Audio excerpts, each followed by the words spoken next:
With the opening of the floodgates of psychedelic research comes a steady stream of less immediately obvious applications.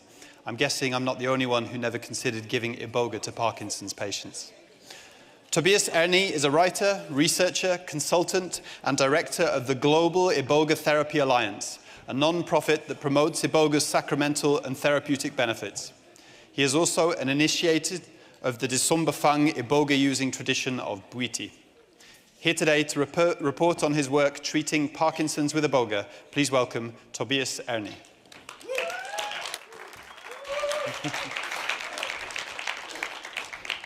Hi, good afternoon everyone. In the last 2 days we have heard Brian, Juliana, Bruno and other esteemed colleagues talk about Iboga and its enormous potential to heal, to treat substance use disorders. In Western Equatorial Africa, its endemic home, it is not used for that. For the tribes, it's a comprehensive sacred medicine, a treasure, and a tool to connect with the spiritual worlds with a wide scope of possible applications. Bwiti initiations are super potent catalysts for healing due to their profound quality of transmitting deep psychospiritual insights, as well as their ability to neuropharmacologically restructure the brain, which is very interesting for us. But traditionally, these initiations are very high-dosed, very intense, potentially lethal, several days lasting near-death experiences. This is utmost interesting for pharmacological base jumpers. However, it might not be the first choice for Parkinson patients who are generally older and are looking for soothing. So we looked into ways of making Iboga and Ibogaine more accessible to a broader audience using smaller doses. Also deeply inspired by the wisdom of the tribes who use small doses and medium doses to gain energy, to heal, to strengthen, and to sharpen the consciousness. These low-dose regimes can help to treat a multitude of different pathologies. So you might wonder why we specifically started treating Parkinson's disease. Shortly after the millennium, people started to become increasingly interested in neurotrophic growth factors. Amongst others, GDNF, clear cell line-derived neurotrophic factor. GDNF has been shown to increase growth, survival, functioning, and sprouting of dopamine neurons in animal models and in human trials. This is particularly interesting for Parkinson's disease because dysfunctioning of dopamine neurons and loss of dopamine neurons are the cardinal pathophysiological processes underlying Parkinson's disease. So just 1 year after this paper here was published, the following paper was published. This paper indicates that Ibogaine stimulates the production of GDNF in the brain globally when taken orally. This sparked more research interest, and subsequently, the first trial with a Parkinson patient started. He would be later known as patient D.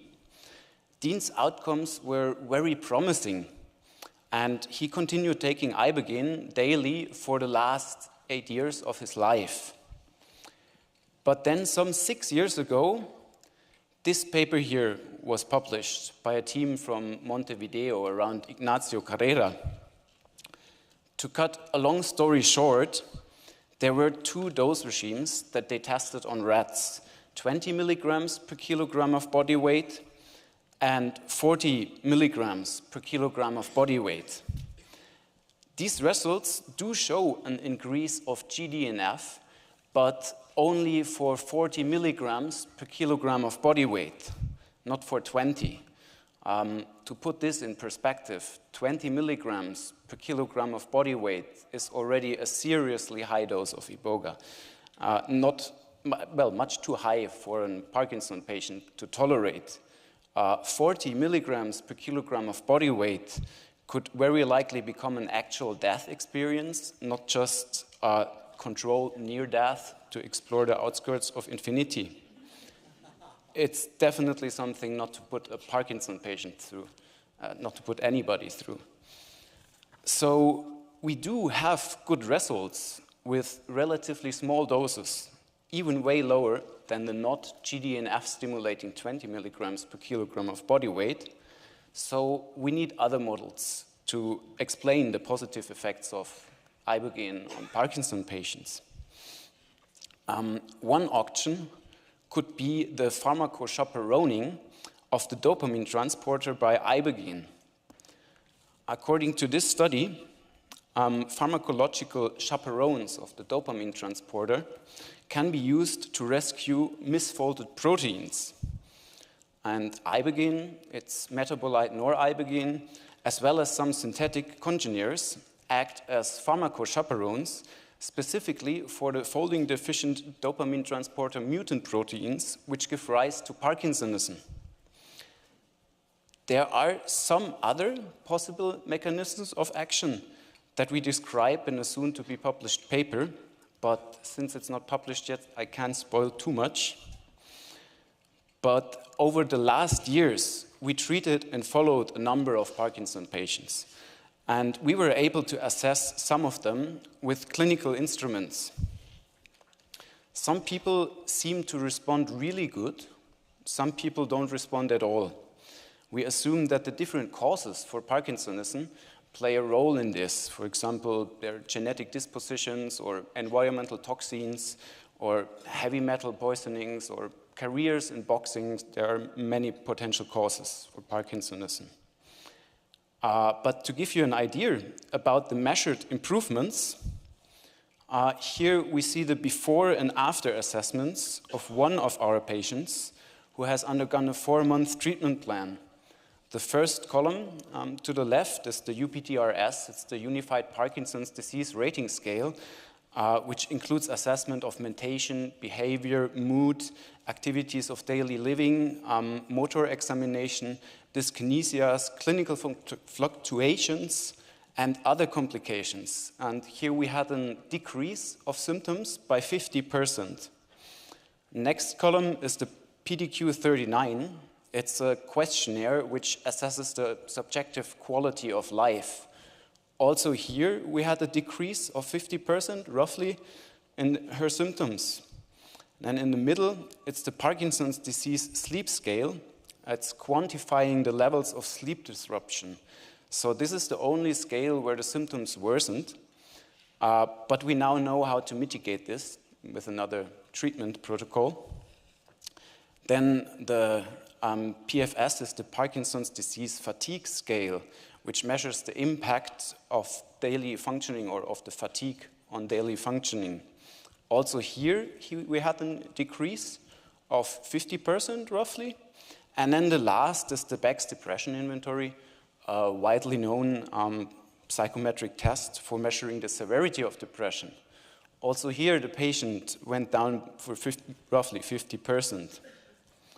The here assessed client had off phases, so-called freezes, for about 8 hours per day, meaning she could barely move for a third of her day. After the treatment, we got her down to about half an hour per day. But so far, I only mentioned the positive effects of Ibogaine on the dopamine metabolism. But we think there must be much more to it. As I mentioned before, traditionally the tribes use smaller doses to gain energy, to strengthen, to heal, and to sharpen the senses, and also to brighten their mood. So those observations are somewhat confirmed and endorsed by Ibogaine's compellant and very broad neuropharmacological spectrum. For example, Ibogaine and even more its metabolite, nor-Ibogaine, act as SSRI, a selective serotonin reuptake inhibitor, and by this brightening the mood. Furthermore, according to these studies of Roman Pascolin and his team, Ibogaine improves the energetic metabolism of erythrocytes and has pro-antioxidative effects by stimulating the body's own defense mechanism against oxidative stress and thus saving energy, which then can be used elsewhere. To give you an example how this might play out in real life, one of our patients was very depressed and very phlegmatic, very lethargic. And with Ibogaine, he started to become more happy. Somehow his motivation came back, his energy level rose, which led to subsequently him going to the park and doing daily Tai Chi. And the daily Tai Chi then led to him walking more erect, and his arms started swinging again. So this example somehow shows how the multitude of interrelated effects of Ibogaine help from different angles to treat or to alleviate the symptoms of Parkinson's disease. To visualize this, I want to show a short video of one of our best case scenarios. He was basically, he tried to commit suicide. Everything that medicine could have done, conventional medicine, has been done. This is him after deep brain stimulation. So the last resort, what could have been done. So he's not able to live by himself, and after a failed suicide attempt, he filed for euthanasia, which is legal in his home country. And then his partner pointed him to Iboga. And now you will see a short break, and then you see him after 6 to 8 weeks of Iboga treatment.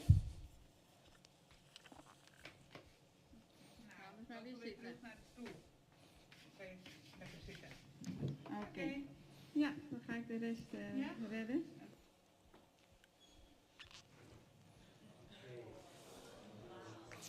So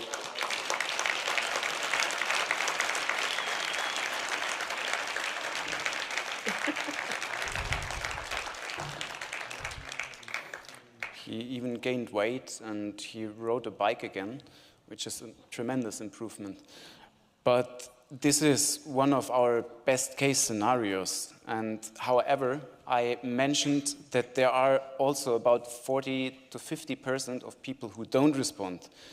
And so one of the first things I tell people when I start working with them is that Iboga is not guaranteed to produce any results. Also, we sometimes achieve these outstanding results.